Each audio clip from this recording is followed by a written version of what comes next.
alam kung paano ko tatapatan yung naunang nag-perform na Pogi.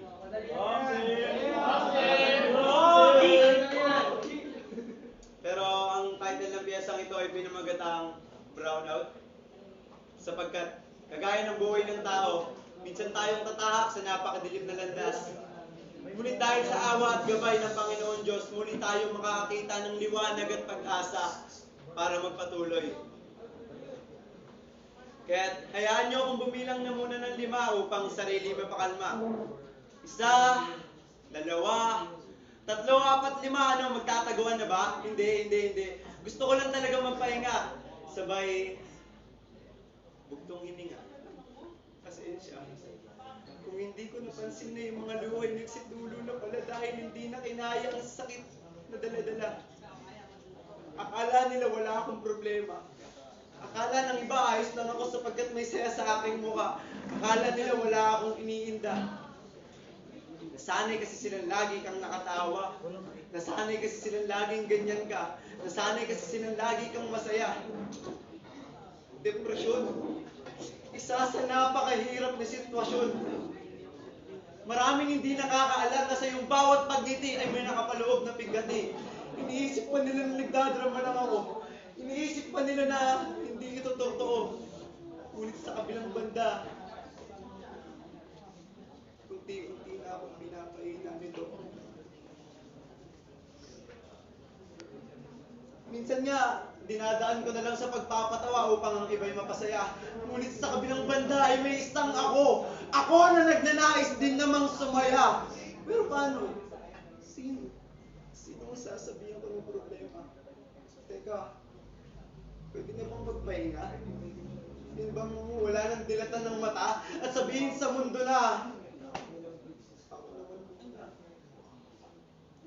Nagtatago sa bawat ngiti ng labi ko ang sandamakmak na problemang pasan-pasan ko. Wala bang nakakapansin? Pabagsak na balikat ko.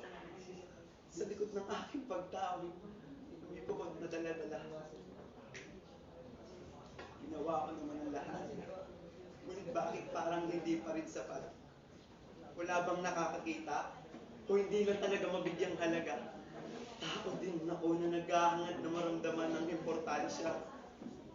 Siguro nga, mayroong nagmamahal sa akin. Ngunit masakit na katotohanan ni walang kayang umintindi sa akin. Oo, walang umiintindi sa aking pag-inda. Lunod na ako sa kalungkutan, labis na akong nahihirapan. Isipan ko'y pasuko na, lumulubog na. Paano pa ba?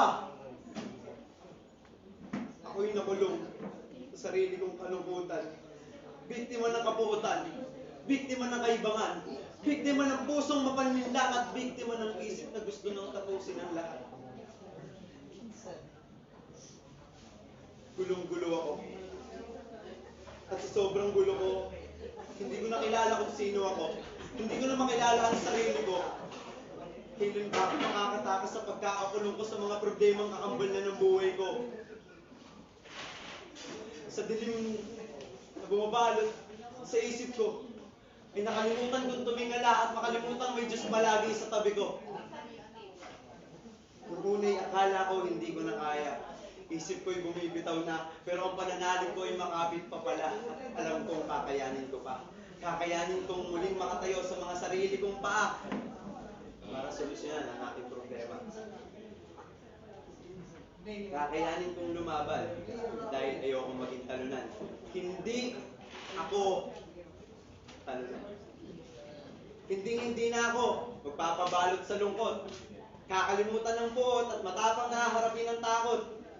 Alam kong may kwenta akong tao dito sa mundo. At alam kong mayroong nagmamahal sa akin ng totoo. Alam kong ang Diyos ay palagi kong kasama sa lahat ng tatahakin ko. Alam kong siya ay laging nasa tabi ko. Alam kong yayakapin niya ako sa oras ng pag-iisa ko.